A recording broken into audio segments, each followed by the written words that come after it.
Hello guys, welcome back for another video of Subs Reset My Car. In today's video I'm going to show you how you can change the menu language of a BMW 1 Series from 2019 and further. This one is called an F40 series, if I remember correctly. Let's start right away. We're going to use this thumbstick over here, menu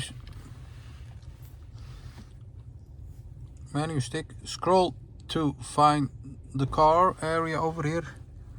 Press it once.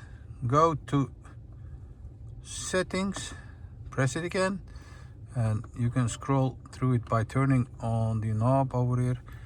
Go to general setting, press it again, and you'll see the language. Press it and change it to your desired one. Let's say for Dutch, and you'll see that the menu has changed to the desired language. Go back to English, like this. That was it for this video. Thank you for watching and hope to see you next time in another video. Stay safe, take care, bye bye.